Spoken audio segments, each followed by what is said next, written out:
Good afternoon. My name is Gillian Balaban and I'm Senior Coordinator Governance Relations at GRI. Welcome to this meeting of the Global Sustainability Standards Board, known by its acronym, the GSSB, held on 16 May 2024.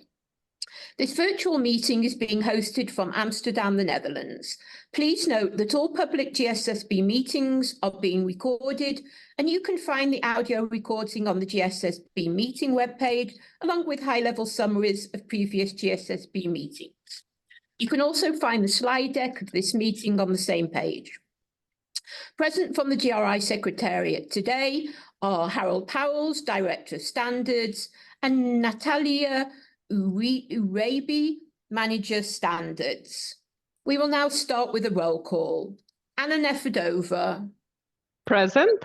Thank you. Corey LaRue. Present. Chalundra De Silva. Present. Deborah Ing. Present. Ganga Charan Sharma. Present. Ikuzuma Okoroba. Present. Jeff Robertson. Present. Jennifer Prinsing. Present. Laura Dana Carter. Present. Peter Colley. Present. Thank you. Rebecca Coriads. Present. Tomu Machiba. Present. And GSSB Chair Carol Adams. Present. Thank you, everyone. GSSB members Julia Genuardi and Galia Tisankova will join the meeting shortly. I'll now hand over to the Chair, Carol Adams, to start the meeting. Thank you very much, Gillian, and good day to everybody. Thank you very much for joining. And if we could start with our first item, please. The agenda item for today is taken up largely with considering the new labour topic standards and the expectation or hope to approve the exposure drafts for release. So if we could go on to the next slide, please. We need to approve the draft summary of the last meeting. Did anybody have any comments on this?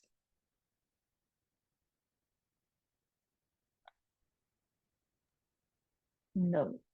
Carol, Okay. Deborah sent a few remarks via email and we have updated the documents. So Okay, so I did have a few comments.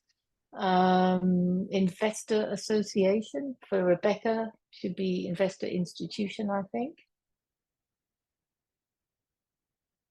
on the list of attendees. okay. And I just wanted to clarify on session 2.4 on the governance update. The GSSB will not be tracking individual amendments. I think that means the governance team will not be tracking individual amendments. We'll look at updated, Carol. And we did request that the proposed revised terms of reference come to the GSSB for input first before they go anywhere else. And I'm assuming that at some point we'll give our approval as well to those terms of reference.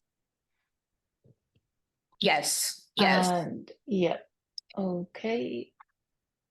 And there is a note in section 2.6, the last dot point, that collaboration with other standard setting bodies and so on is important and provides streamlining. I guess I just wanted to clarify here that I don't think anybody at the GSSB was doubting that brought synergies. It's just that it starts off in response to questions from the GSSB. I think we are all in favour of interoperability and a sensible global reporting system. So is everybody happy to approve those minutes? Yep, I see no disagreement, so let's approve those. Thank you. And if we move on to the next item, which is the labour topic standards for consideration. If I could start by asking Peter Colley, who's a GSSB sponsor, who attended all of the technical committees, and I also need to thank all the technical committee meeting members and all of the advisory committee members for their work, and Peter, you too. But could I start by asking you just to tell us why increasing disclosure on labour issues is important? What is the scale of the problems that of unfair treatment that lead us to be considering this, and why are these increased disclosures needed now? Okay, thank you, Carol. Before I start answering those questions, we should understand that this project around the labour standards, in a way, it dates back to before I started on the GSSB, in the sense that there was a human rights technical committee underway well before I got to the GSSB, which is 5.5 years ago.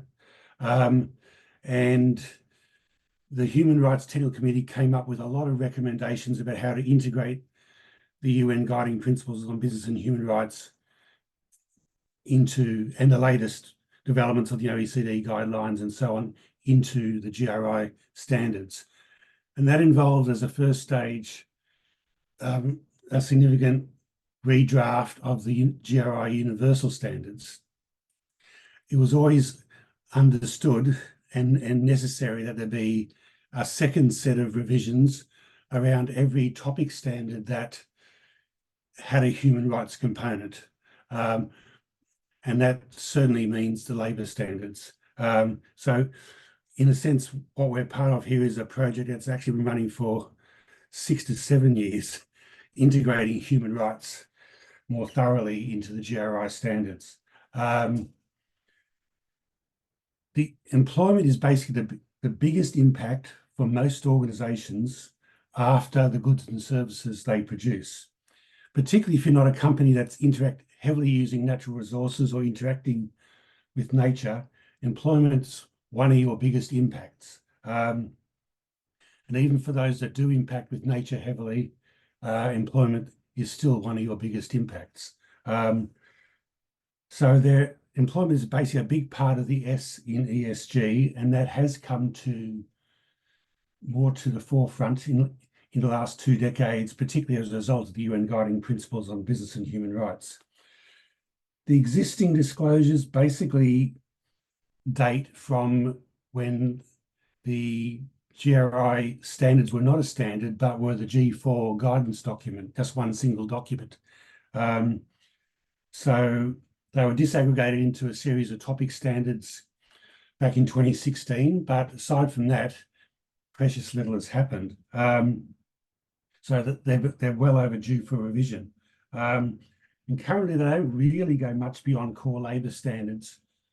And even there, they mischaracterise how due diligence should be done. Well, they don't actually feature due diligence. So they don't build in the approach recommended by the UNGP, where basically you've got to be proactive about respect for human rights in the workplace and elsewhere. Now, so there are significantly more disclosures in these documents, but they're particularly this first tranche, which is about employment and remuneration and working time. They are designed to encourage organisations to be good employers and to think more about their negative impacts on the people in their workplaces. Now, these disclosures do draw heavily on ILO standards, and we bear in mind here that the ILO and the GRI have a memorandum of understanding that GRI standards will be at least consistent with ILO standards. And And what we're really doing here is seeking to operationalise ILO standards for reporters, because ILO standards bind governments, they don't bind organisations or companies or employers. So what we're doing is operationalising ILO standards for employers. I won't say much more. I would say the technical committee has functioned well. It's never actually met in person. There was one in-person meeting scheduled, but it didn't happen. On there, we've had the International Organisation of Employers, which is the body that represents, that coordinates employers at the International Labour Organisation. We've had the ILO itself, and we've had the International Trade Union Confederation, and basically global unions. The advisory group, which has more representatives of business, investors, and so on, has also worked well. I noticed when looking through the CVs today that at least 4 of the advisory group people are lawyers, 2 are professors of accounting. Within the technical committee, 3 of the 6 people were lawyers. So yes, you don't get away from lawyers readily when you're discussing employment matters. But yes, there's a substantial breadth of experience and very detailed knowledge of how employment matters work in the workplace. I should finish by saying, remember that this is one of 3 tranches of labour standards documents that are coming to the GSSB. It's only the 3rd one that goes back to what's most of the current labour standards, which is core labour standards, fundamental human rights in the workplace. The first 2 tranches are around trying to encourage encourage reporting, but encourage, as a result of that reporting, getting people to think more about what happens in their workplaces and how they can improve it. And I'll call a halt there because I don't want to take too much thunder away from the Standards Division itself reporting on how they've done this work. Thank you very much, Peter. It was really just to hear from you around the importance of this, and you've covered that well. Thank you. And of course, we know, I certainly know from research that employees and prospective employees are a key audience for sustainability reports. Obviously, they're not just looking at labour and employment issues, but they are a key audience, and this is, you know, and reporting about employment is something that they look at amongst other types of disclosures. And Natalie, is it Natalia? Natalia, sorry. I'll pass over to you because I know Izzy has lost her voice, and Peter touched on the bio details of the people on the technical committee and the advisory council, something I asked about during the week as well.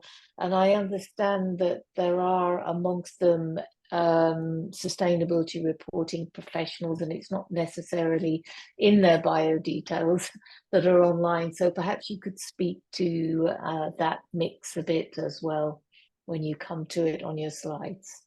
So I'll pass over to you now. Thank you. Okay, thanks, Carol. The objective, first and all, I want to say that I'm also delighted to be here presenting the first set of the labor project. It's called Employment Practices and Conditions, and it comprise employment, remuneration and working time, significant changes and control of work, standard interpretation. The idea is to dispute the draft and the feedback given by the GSSB members. And at the end of this session, it should result in approval by the GSSB to start the PCP in June, hopefully. And again, thanks to all the GSSB members who provide written comments before this meeting. So, next slide. It's important to mention that as part of the GSSB Work Program 2020-2022, the GSSB has identified the need for the revision and of the existing disclosure of labor-related and the development of the new disclosure for labor-related GRI topics standard. The project we also want to give some quick background. The labor project started in 2021 to revise the existing and to develop new disclosures. And the project has been in line with 2 points. First, the increasing recognition of the need for more effective protection of human rights.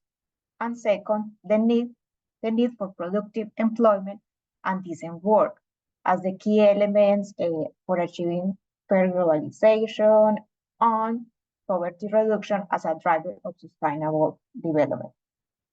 The project, the objectives of the labor projects are to review and revise all GRI labor-related standards and to incorporate new issues to reflect the stakeholders' expectations on labor-related topics. Also, the second objective is the project is in line with the 2021 GRI Universal Standards. And the third point of the objectives is build on the latest and international recognized authoritative instruments. As Peter said, yes, in particular, ILO, International Labour Organization conventions and recommendations play an important role in the development of the standard, as well as OECD guidelines for multinational enterprises and UN guiding principles. Next slide, please. The full project encompasses a review of all the standards that you can see in the slide presented, specifically for the first set of the labor-related standards, which is the objective of today's meeting, includes new proposed disclosure next to an extensive revision of GRI 202, 401, 402, and 405. Next slide. The project, as you might see, in the meeting that was presented last year, the project, the labor project is kind of comprehensive and big in size. So we have proposed to group the topics into 3 integrated thematic areas. The one of today, we will cover mainly the set 1, and during this year and the next one, we will come with the set 2 and set 3. Just that all GSSB members know like what is in each set. The set 1 is called employment practices and conditions. As I say earlier, is employment, remuneration, and working time, significant changes for workers, and a control of work standard interpretation to GRI2 that I will explain later with more detail. What is this about? Employment and working conditions for the organization, employees and workers who are not employees. So it's paid work and employment relations. Set 2, working life and career development, includes training and education, working parents and caregivers, and diversity, inclusion, and equal opportunity. In other words, it focuses on how the organization provides training and education programs to support career development, employability skills, and lifelong learning. It also asks how the organization provide an inclusive workplace and also a diverse workplace. And the last set, we name it this set, is group workers' rights and protection, focus on 4 of the 5 ILO fundamental principles and rights at work, and we'll also revise the GRI 414 supplier social assessment, which will require the organizations to report on its workers in business relations. It's important to note or to highlight that the scope of the set 1 and set 2 includes the organization, employees and workers who are not employees, but whose work is controlled by the organization. And what we're going to present, as I already said, is set 1. Next slide. Now, before I continue, do you have any question of the sets? Please let me know. Okay, I will continue. We also considered it was important to also review who has been also behind of the development, or who have been supporting and advising and recommending the content of the standard. So we have 2 stakeholder groups, the technical committee and the advisory group. I will explain briefly the labor technical committee. This has a unique composition. That is something very particular of this technical committee, because it's a tripartite representation. It has 2 representatives in each of these 3 organizations, 2 from the ILO, International Labour Organization, 2 from the International Organization of Employers, and 2 from International Trade Unions Confederation and the Global Unions Federation. The idea of this tripartite composition was that the workers and employers have an equal voice in the development of the standards and the revision of the standards, and it was established and approved by the GSSB in 2022. Now, what is the advisory group? What is its role? Due to the unique composition, to the particular composition of the technical committee, the standard division proposed back in 2022 to establish this group. We call it advisory group, and it has independent experts that also advise the technical committee in the content development process, as well as reflect a balance of all GRI constituencies. We also want to highlight that we received like a big group of nominees in 2022, over 270 applications, and this group, these candidates for the AAG were proposed and appointed by the GSSB in December 2022, just to give you like a background of these 2 groups. How they interact, because you might ask, okay, you have 2 groups, how do you ensure they are interacting during the development of the standard? So first, I know it has been facilitated by the standard division team. Another point of the interactions is that the technical committee, we say TC, sorry, sometimes I say TC, is the technical committee. They decide on the direction, on the priorities of the standards, and they are the ones who say when they are ready to be sent to the GSSB for approval.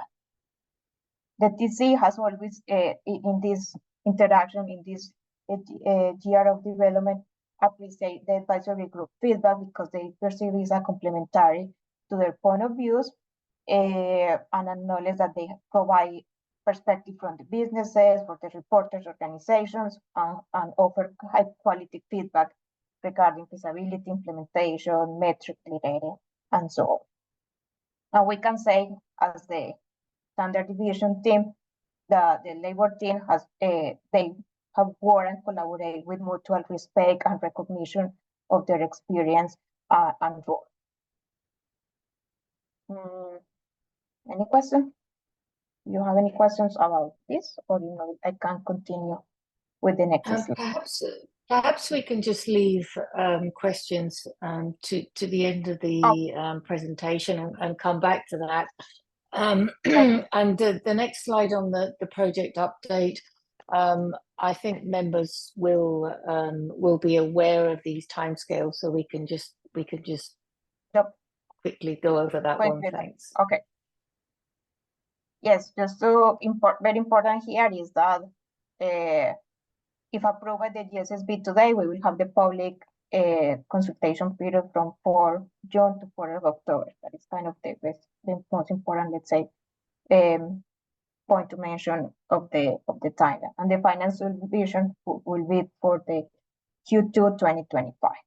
So next slide. So probably, yeah, now we are reaching the most important point of the of my presentation is the summary of the proposal of this set one that I have been mentioned today.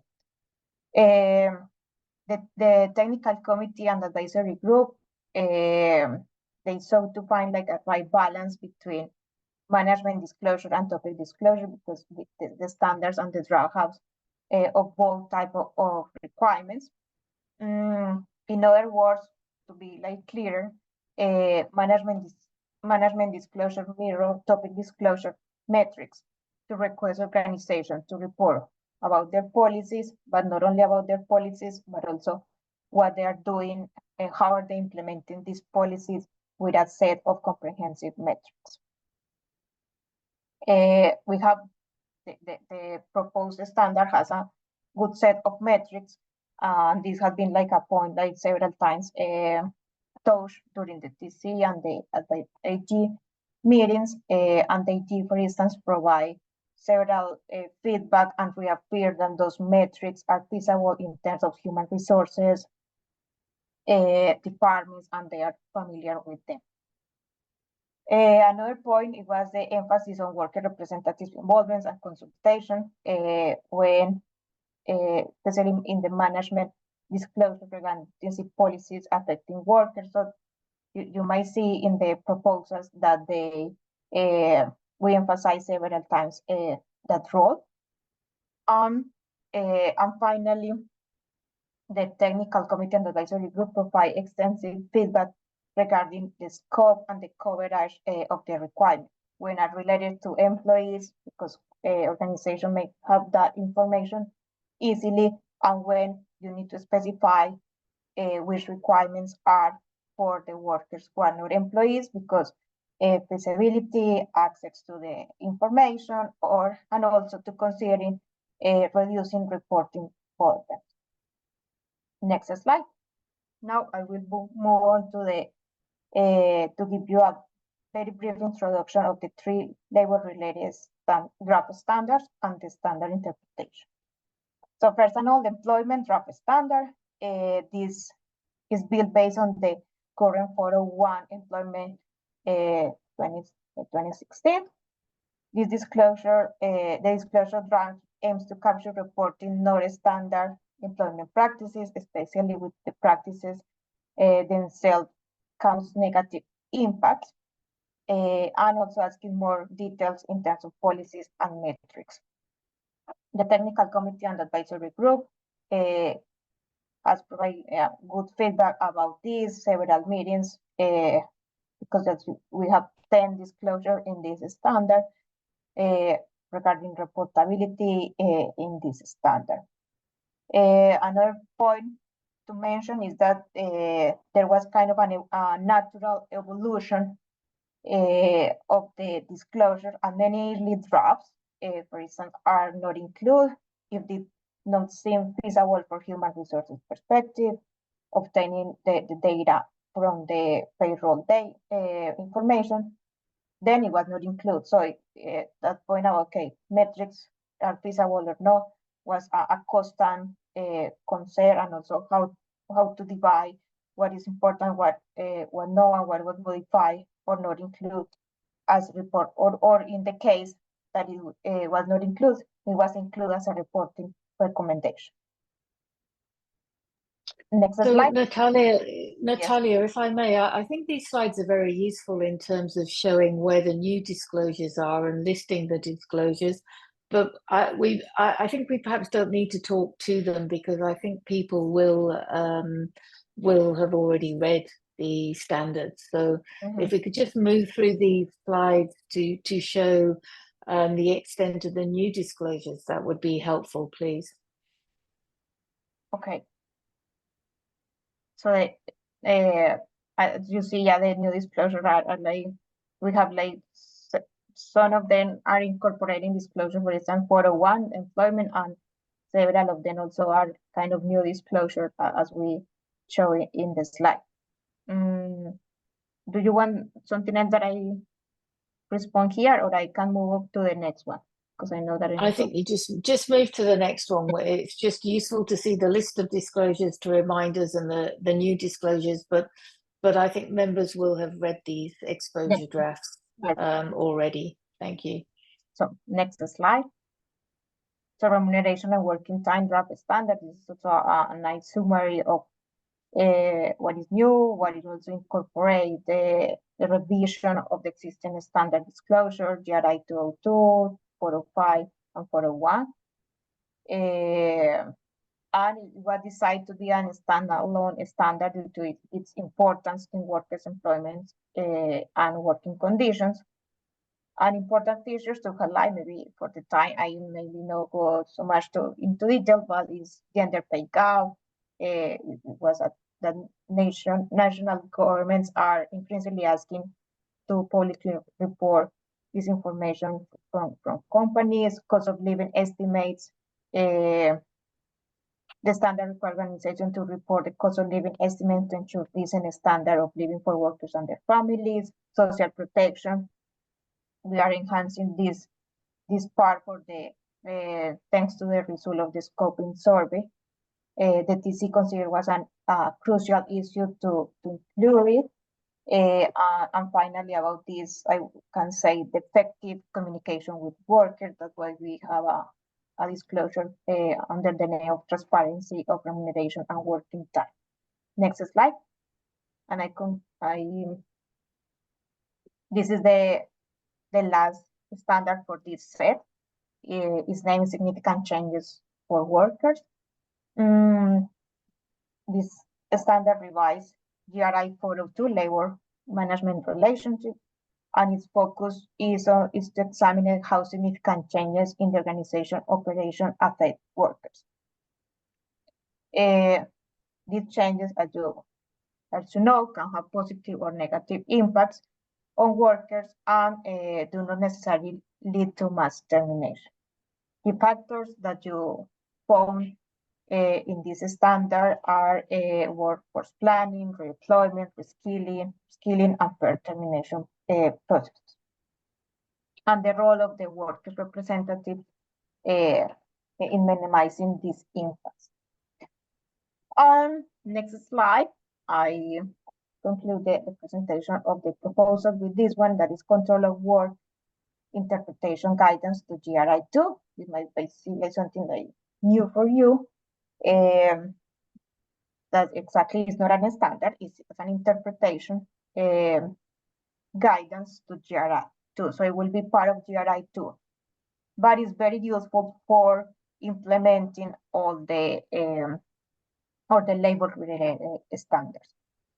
What is the objective of this? In short, is to clarify or give more support when organization are implementing the concept of control of work.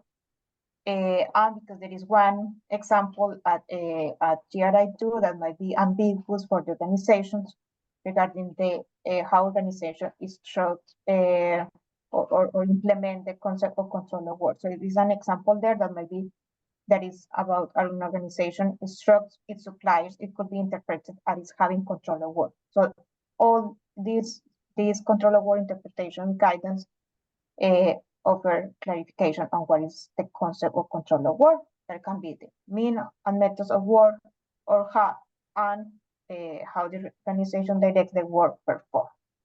We anticipate that during the PCP, we might have a lot of questions or comments to this guidance, but it was necessary, and according to the TC and the G, to have a way to clarify this concept for making easier to the reporters to implement the concept. And here I can conclude my presentation of the proposal and of the project, and I will hand over to Harold for the next part of the presentation.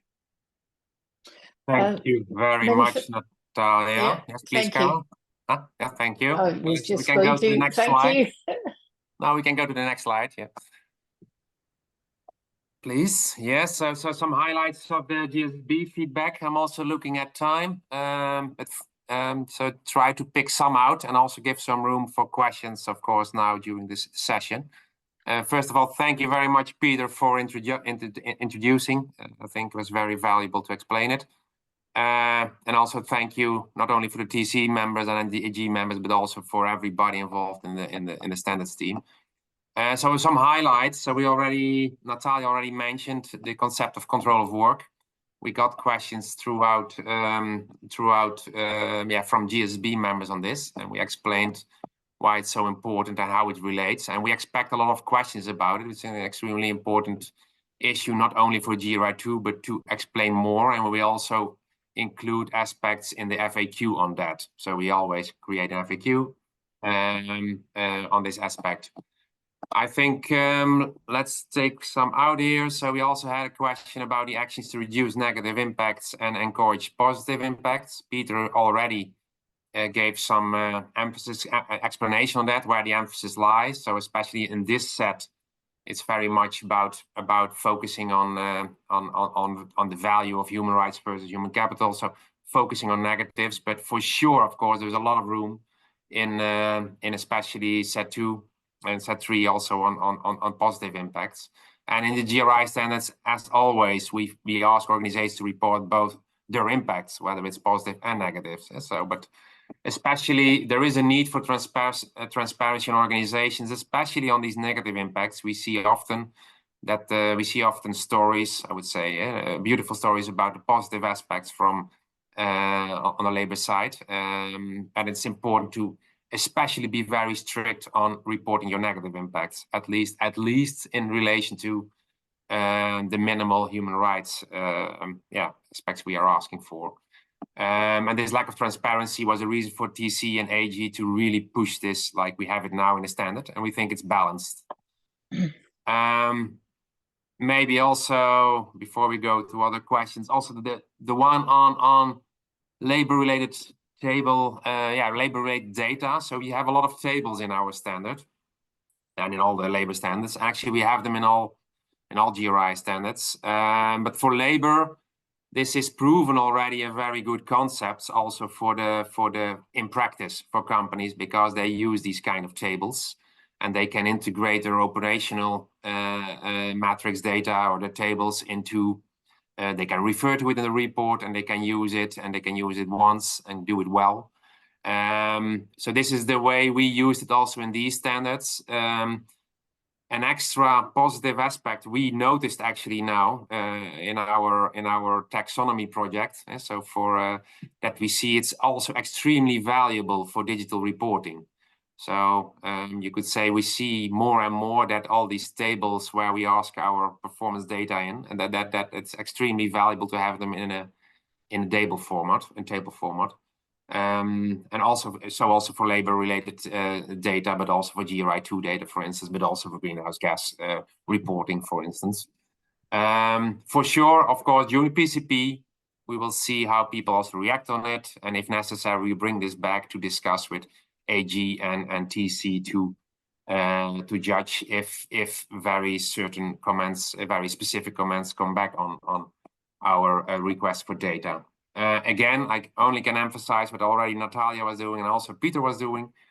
The TC very much focused on a balance between the need for transparency and reporting and the administrative burden. So not asking too much, only those disclosures which are in our opinion really necessary. These are in these standards now. That's somehow the same for the disaggregation of data. So we want to focus on the real necessary data to be reported, not go too far. Maybe the one on connection between set 1, set 2, and set 3. We saw several questions, and we can expect also questions on this during PCP. As we explained in this presentation by Peter, by Natalia, it are a lot of standards, so more than 10, and we split them in set 1 as in 3 sets. Obviously, we get also questions which are more related to set 2 or set 3. And we will explain this in our FAQ and in our PCP questionnaire. And of course, there is a connection between these standards. That's also obvious, but we can simply not use them all at once. And it's good to be aware of it in the next steps and in your questions for now. Yeah, looking at time, Carol, I think it's also time to just ask questions. I will try to answer them. I also will ask some help from Peter, because Izzy is unfortunately lost her voice as our project lead, but she's also ready to put some answers in the chat if necessary. So maybe I can ask, are there other questions than based on the review of the standards to all the GSB members for today? Well, yes, thank you for getting there. If we could just leave this slide up about the questions that have been raised by GSSB members that gave some early feedback, and hear any questions or feedback from any other GSSB member, please, on these exposure drafts.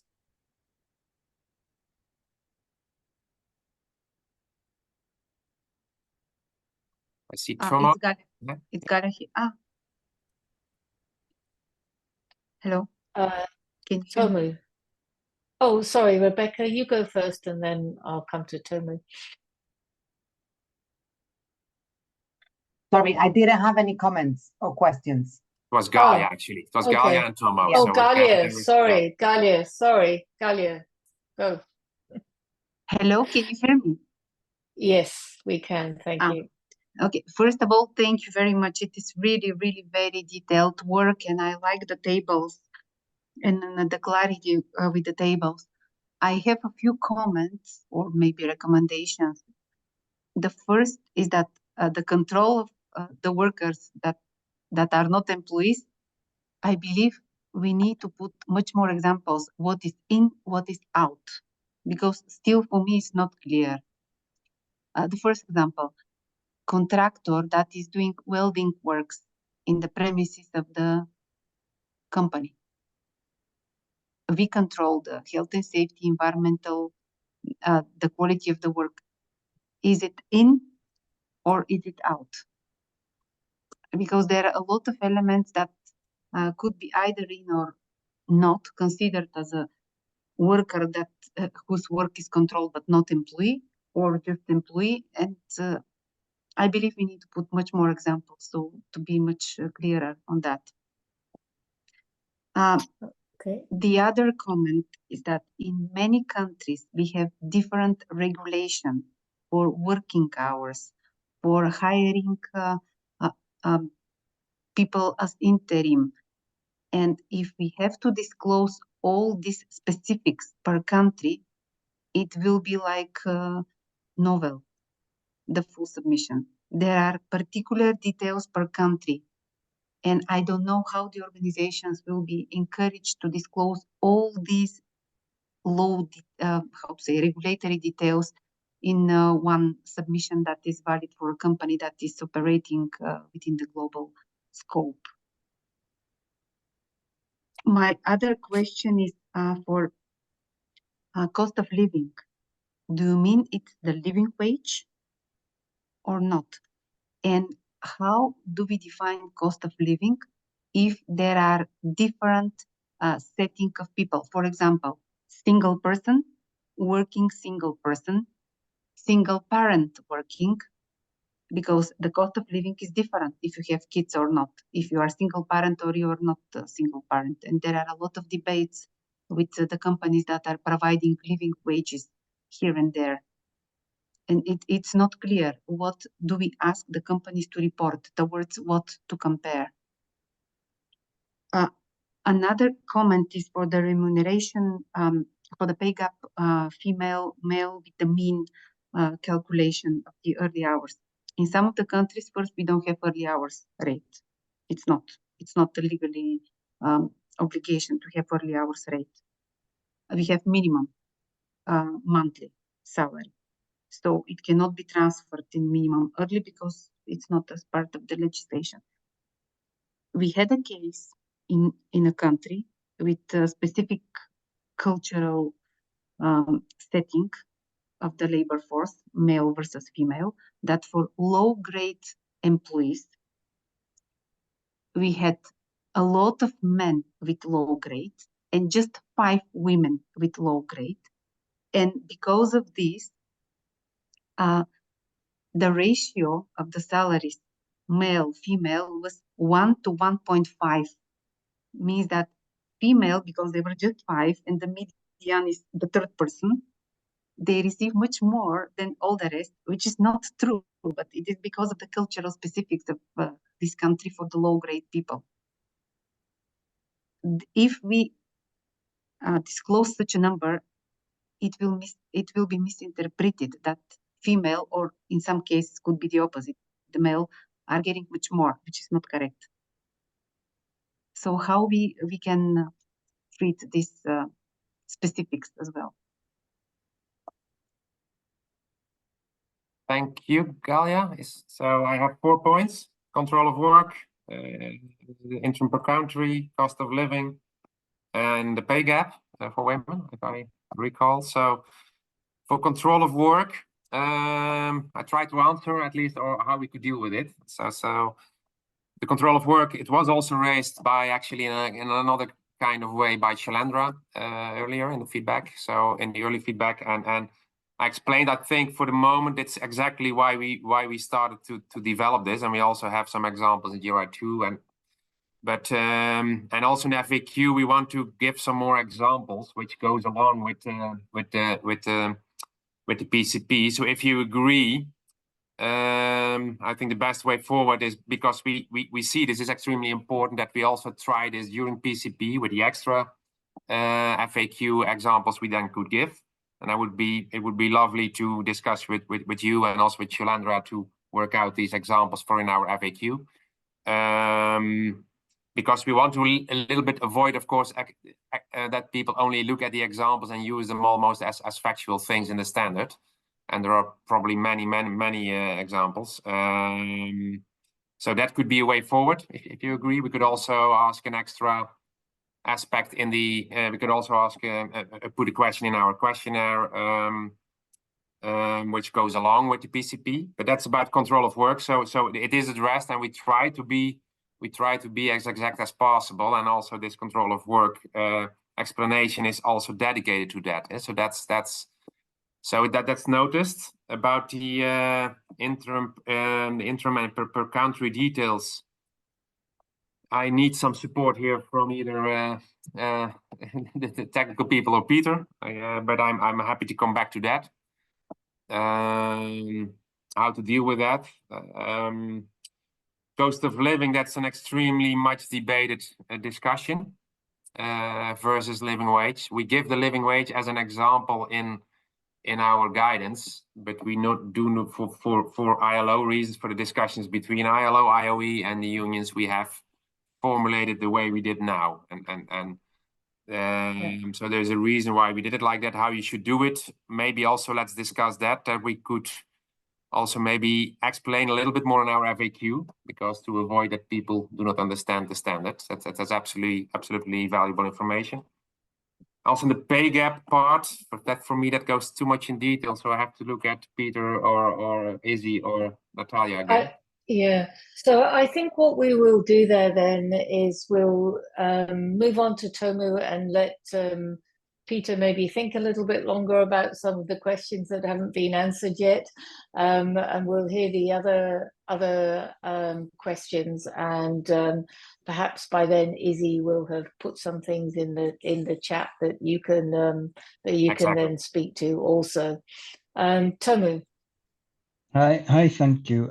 I came late in this process and I may be missing the point, but were the kind of policies and incident on like harassment or abuse of power, or lack of worker protection kind of stuff? I try to. Could you summarize? I try to understand the question actually. He was asking about issues of worker power. Well, the power imbalance, I think. Yeah, abuse of power between or harassment. Abuse of power, incident. yeah. Mm. Oh, I can answer a lot, but it's. I'm going. Maybe let's hear all the questions and then see how we go about answering them. Shailendra. Thanks, Harold. Harold, this is actually just a question from something I asked on my email as well. SICH2 basically speaks about a mass termination, right? And basically now kind of latching on to what Tomu said as well in terms of abuse of power. An example that I just brought in was that there can be transfers, for example, that is done punitively to get constructive dismissal.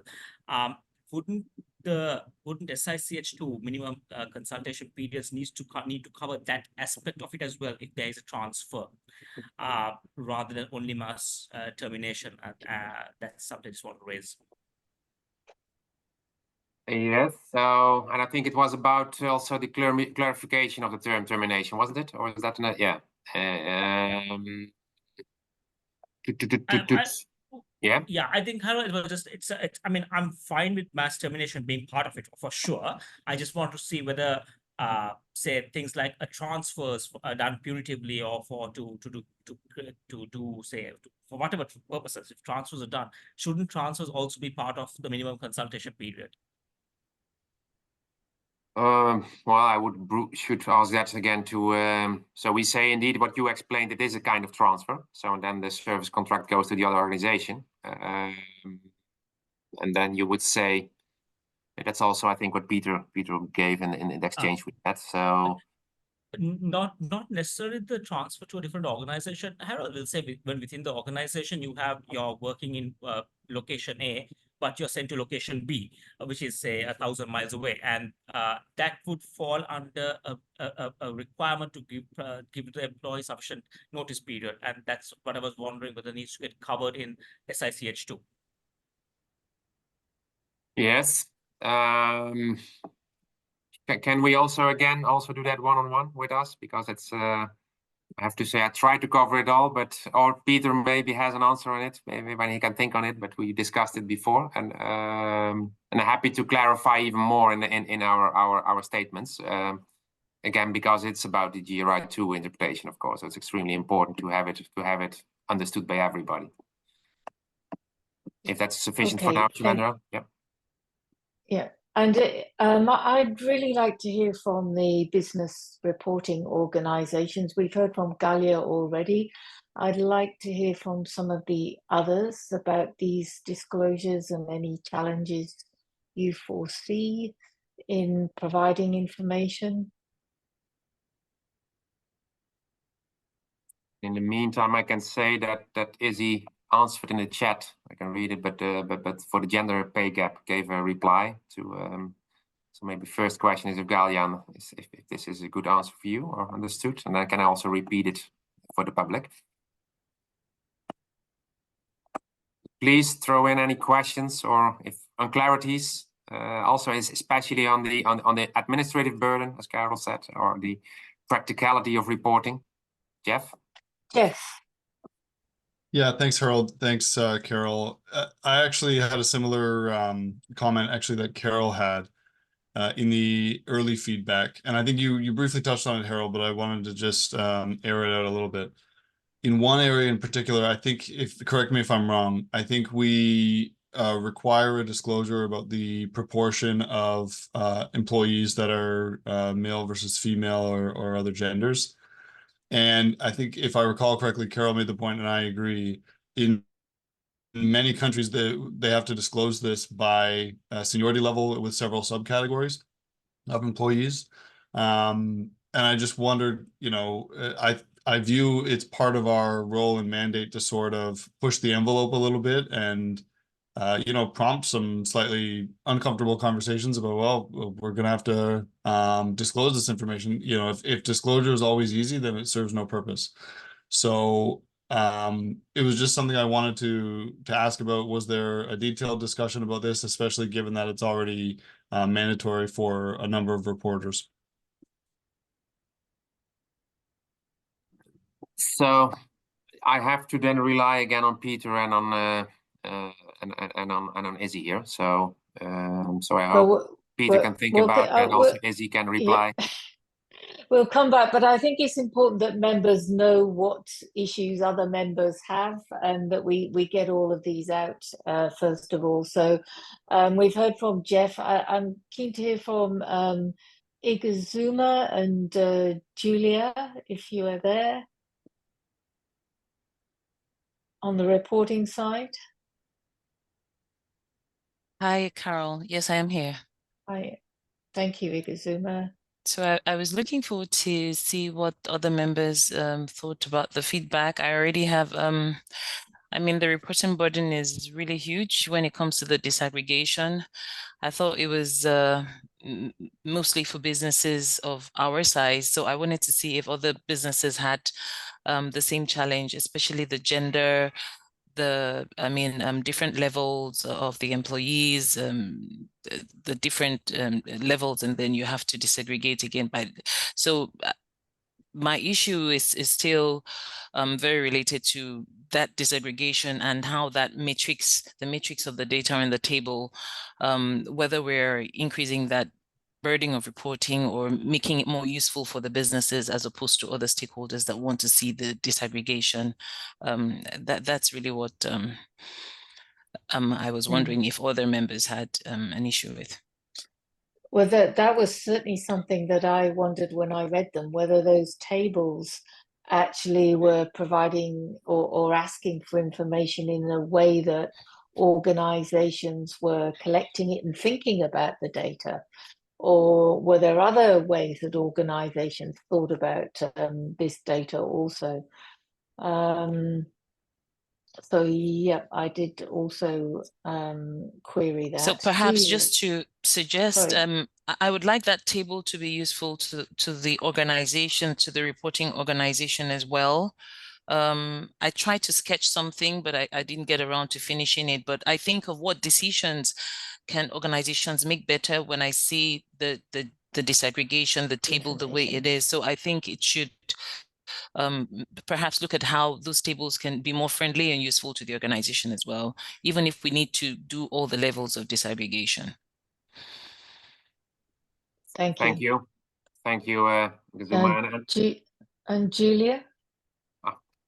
Yes, yes, thank you. So I totally agree with the previous comment, but I think that in this kind of topic, we have a big challenge that is related not only in terms of how we disaggregate the information, how we present the information, but it's also an issue in terms of culture, because we have to define as we want the level of disaggregation, but we have different perception by the different categories of stakeholder about the same topic, and sometimes they don't understand clearly what we are representing. So I think that we have to work on two levels. One, to simplify this kind of communication focused on something. And I think that also when we define the level, we have in this case explained the reason why we decide to report some information. Because, for example, in our case, we have communities that ask us some information regards diversity, and investors that ask us the same information with different and completely different meaning about it. So the only suggestion is this one: spend some moment as some word to explain why we decide to do that. For example, the point that say reporting on human capital versus reporting on human rights is the real true challenge, because many people confuse both, and we are speaking about two different completely words. And so my reflection is only this one, but I totally agree with the rest of comments. And Izzy has noted in the chat, of course, that the tables are provided as an example. You could present the information differently, but the information is nevertheless required. Anna, did you want to come in from a consultant perspective? Well, I am responsible for Deloitte's own reporting, so I come in as the reporter myself. Inconveniently for an organization that has almost 500,000 of people working in over 100 countries of the world, and to be honest, this is not the data that we currently collect. They're bits and pieces, but it's going to take years and drive to collect the data from all of our countries. And I wouldn't dare say that, smaller countries are not significant locations. They're we have large operations and small, and they're all significant. So yeah, it's important.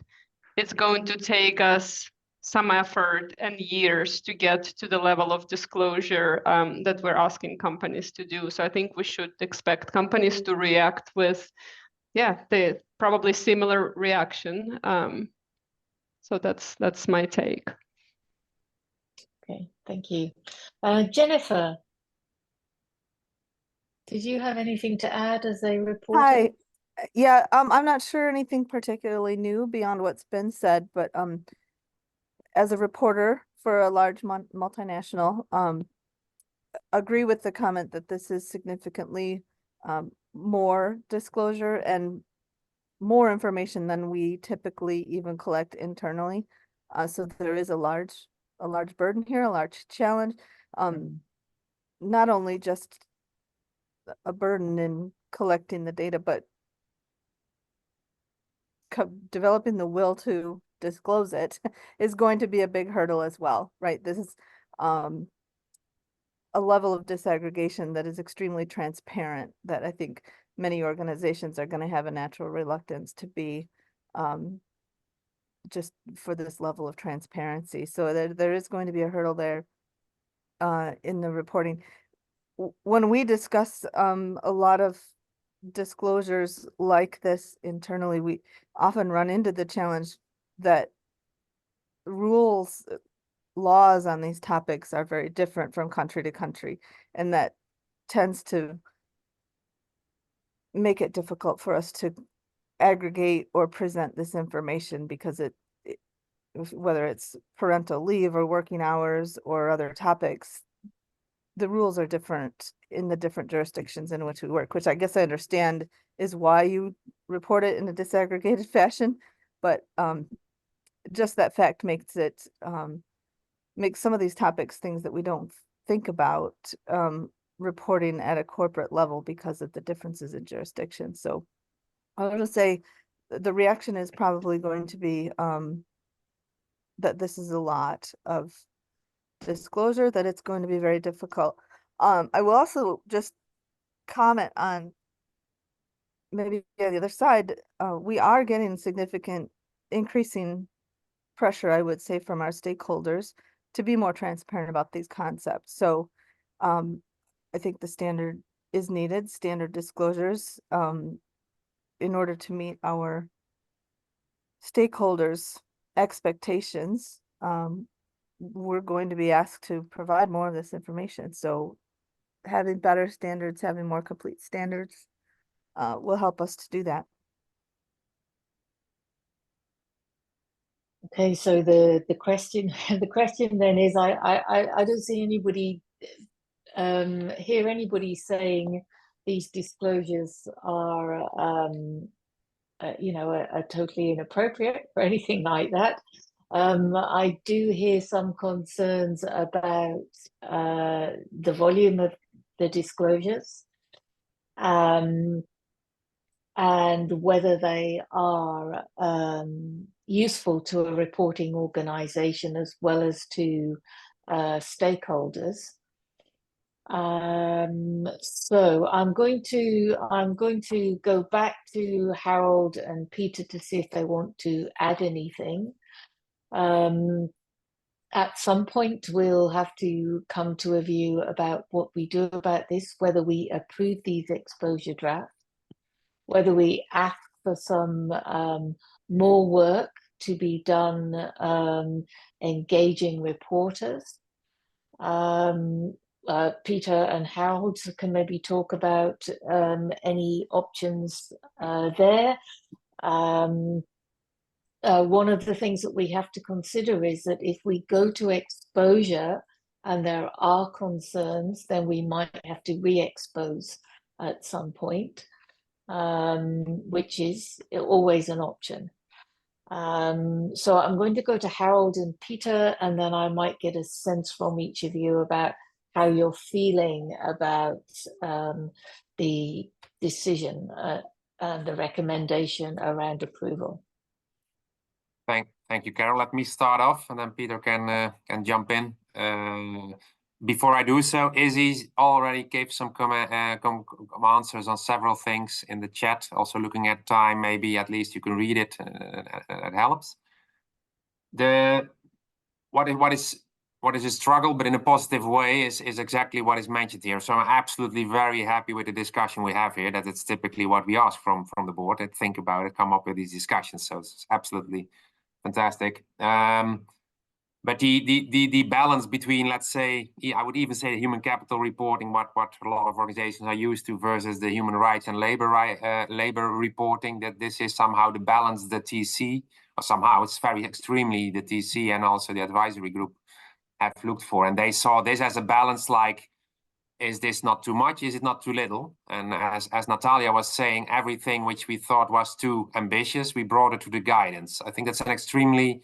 So this was very well. This was 3, 4, 5 times discussed with in several drafts, and a lot of which were first disclosures were out. So the TC absolutely thinks this is possible, has a right balance of, and possible in a sense, right balance that is absolutely needed from transparency reasons on impact on labor rights, let's say it like that, versus the amount of new work or new metrics is asked. And new in a sense, are you willing to report this? And this is, I think I heard this also, so maybe it's difficult whether an organization wants to report. That's of course a different discussion. Also, we heard from the reporters, the people with experience in the reporting and in their network, that it's absolutely possible to report this. It's also an important one for us. So we never invent new things. It's possible to report this. But of course, it's the next challenge, the next level of labor rights, I would say, reporting and transparency on this. So I wanted to say this before I go to Peter. And I basically, I also didn't hear anything. I think I heard that people say, yeah, these disclosures are good, but it's a challenge to implement this. Yeah, that's maybe even the if it takes 2 or 3 years before this standard comes into implementation, then we're already 3 years further. So we have to think about how should this reporting look like in 4 years' time or 5 years' time. I think that's and I didn't hear strong opposition. I heard worries and yes, challenge. That's good. Yeah? And then Peter. Thanks, Harold. Yes, I think Harold hit the nail on the head at the end there. People are concerned about the challenges of this reporting, but I think that's actually been said at every step of the way along the sustainability reporting pathway. Companies, organizations don't collect data and need to start collecting data. I would have actually thought that with a lot of the direct employees, with a lot of these tables, given that when you employ someone, you do obtain their gender, their birth date, their pay grade, and what else was I thinking of? And their hours of work. From that basic data in payroll, a lot of those indicators for the employees the disaggregated data can be derived. It is more a challenge for workers who are not employees. But ever since the revision of the universal standards, where that issue was developed about indicators on workers who are not employees, the overall direction is to ask reporters to report on those workers who are basically quite close to being employees, but not officially so, according to the law of the land. I should say there is actually the issue of workers in business relationships, and that's obviously going to be even harder to report on. But yes, companies to some extent already have to do that in countries that have jurisdictions that have reporting on modern slavery. They're required to go through their supply chains and look at the conditions and terms of work and decide whether those suppliers are engaging in modern slavery. So this is happening even in supply chains for workers of business relationships. On the issue of hours in different culture and different jurisdictions, there is large variance, but I think it is in the interest of sustainability that these large variances come out, that are reported. There can be explanations given as to why it's different. But I think, for example, that in Australia has one of the highest rates of casual employment in the world. I think Spain is the only country that has more casual employment than Australia. And that's partly historical, but partly due to employers seeking to avoid permanent employment. In Japan, we have the culture of salarymen, so-called salarymen working enormous hours, routinely 80 hours a week. I think the Japanese actually have a term for death by overwork. But these sort of disclosures actually do need to come out about the sorts of hours that are being worked across the globe. And yes, as Jennifer said, there is going to be reluctance by some reporters to disclose this information, but that is part of the sustainability challenge. And as Jennifer also said, that on the other side, stakeholders are requesting this sort of information. I think I had one more point to make. I think it was on the gender pay gap, and Galia came up with a rather unusual scenario of, I think it was about a lot of women in middle management, meaning that their pay was better than a lot of men that were at the lowest grade. I think that's easy enough to explain in the description. I think you find when you get lots of data being reported in this area, that is unusual. In Australia, gender pay gap reporting has been required for a long time. I know it is in many other jurisdictions too. What's new in Australia is that companies are now named individually, or individual company performance is reported. And it has put a lot of pressure on companies to fix problems in their workforce that they were hiding and that they didn't have a good explanation for. So again, it's about transparency and about encouraging sustainability in working hours, in remuneration. I should just say on the living wage issue, in a way, the draft standard skirts around it because we don't nominate any particular methodology. We ask for reporters to say, have you considered this issue? They can say they haven't considered the issue. What methodology did you use? So it's up to the reporters to actually look around and decide if they're going to use any methodology, or they can just say, we pay people what we think the market rate is, or we pay people what we know the legal minimum to be. And if that's the extent of their wage determination policy, that's what they report. So that's what their contribution they're making on sustainability with respect to their workforce. So I think the final quick point here is, from what I've heard, going back to what Harold said, I don't think we've heard major arguments that there are fatal flaws here that mean it can't go forward to a public comment period. I think many of the comments that have been made are very valid comments and will make very useful feedback in the public comment period. So I'm conscious of the fact that this project is already running through to, I think, almost 2026. And it's important. It's not absolutely essential, but it is important that we press forward. And unless people consider some of the issues raised here to be fatal flaws, I would urge people to approve it to go to the public exposure stage. Thanks.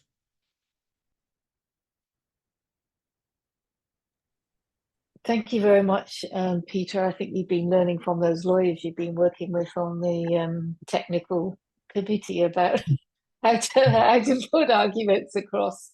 Very persuasive. Now, so we need to move this on and come to a view.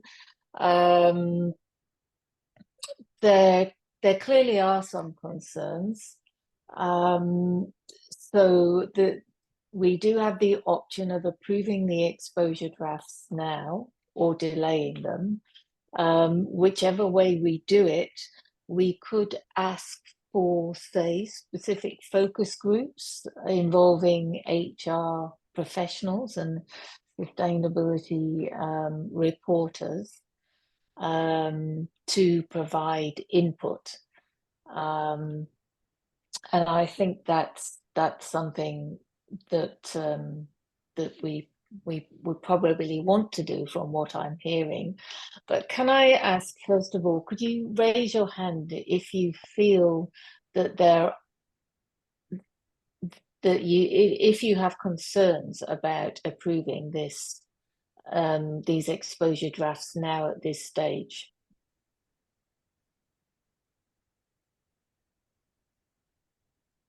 Okay, I'm seeing no hands.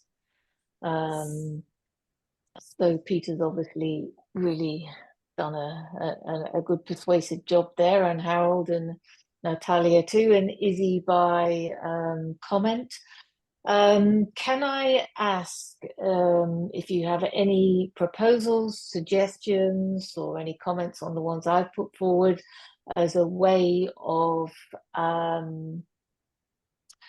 making sure that any concerns are addressed through the consultation period? Talendra. Thanks, Carol. Harold, I think I'm fine for the exposure drafts to go into the PCP. I was just wondering. I mean, there was there are a few comments which I made with regard to a formula which I thought didn't sound too correct. I would like those to get corrected probably before it goes to the PCP. Also to touch on what Galia said, if it can go to the PCP with some examples as to what each worker, for example, the example she brought out about welders, for example, that might make the PCP a period a bit easier for people to understand what the exposure drafts are talking about. Yeah, but otherwise, I think I'd like the exposure drafts to go to the PCP along with those changes. No, absolutely, Chalendra. So for sure, this editorials and these also this formula. So the technical editorial team is looking at it. We'll correct it for it just to make sure. Of course, that's all right. And I really any what also Carol was saying, like we have now this exchange, which I like, because like anybody who looks at the standard, we also have comments. So anything we can explain in our questionnaire. So normally we make a questionnaire and explain things just with underlining why the standards are like that, and also in our FAQ, which we go out, we can give examples, we can give extra ammunition. So please, I try to write all the things down which I heard. We have our chat, so please, any concern, bring them in. But as Peter said, we are looking specifically for fatal flaws where we say some of these disclosures should absolutely not be in. Finally, also the gender gap, I want to say, of course, gender gap is also related to set 2, and mainly the lot is going to in the diversity and equal opportunity standard. And we wrote a lot already in the GRI 2. Actually, Laura just reminded me on that. In GRI 2, we're also talking about the composition of the highest governance body. So that's any question you have. That's why it's so important to bring it in, because there's an interrelationship between our universal standards, especially GRI 2, and also the labor standards, and some things will only much more be covered by set 2 or set 3. But at least if you have these concerns, then we can also bring them in the FAQ and explain it up front so that people do not, they understand it and can react during PCP in the right way. So for sure, Okay, thank you. Yeah. Okay, thank you. And I just want to quickly go around the reporters again to see how they're feeling now. So Igazuma. Okay, it was. Are you happy for these?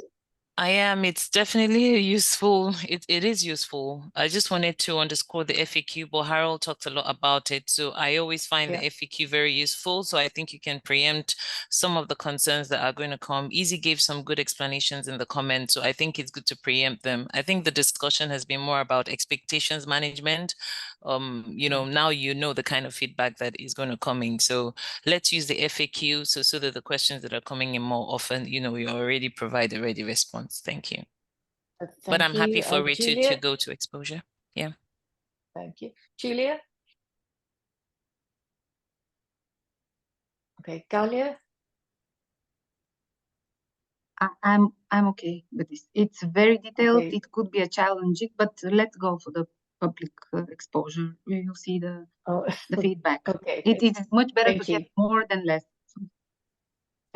Thank you. Jeff. Sorry, Carol, my microphone was doesn't work. So for me, it's okay. Okay. Julia, thank you. Okay, thank you. And Jeff? Thanks, Carol. Yeah, similar comments to others. I'm sure we'll get some feedback about the reporting burden, but that's part of the process, and there's kind of a back and forth dynamic, right? So I'm good with it proceeding to public comment. Thank you, Carol. Okay, thank you. And Jennifer? Okay, so has anybody got anything to add?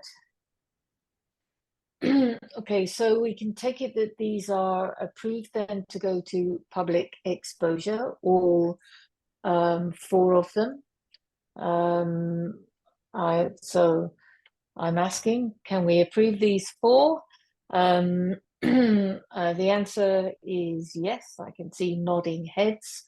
But I think in light of the comments that we've heard, I want to ask the Standards Division to arrange some focus groups and find ways of reaching out to both reporters and HR professionals around the state of the data systems that they have now and what would need to be done to comply with these, whether this is the information that they think is important, whether there's additional information that they think is important, and so on. And if we could hear back the GSSB from those focus groups when we hear back with the written on the written responses as well.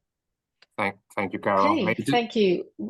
Maybe to summarize, so these focus groups, so what we do in a PCP normally go to regions, so we will take an extra effort both in our FAQ and our questionnaire to focus on that. And I also want to take the challenge to have sessions either global or in regions with HR professionals and maybe even a stronger focus on the reporters. I'm a Standards Division, I can say that.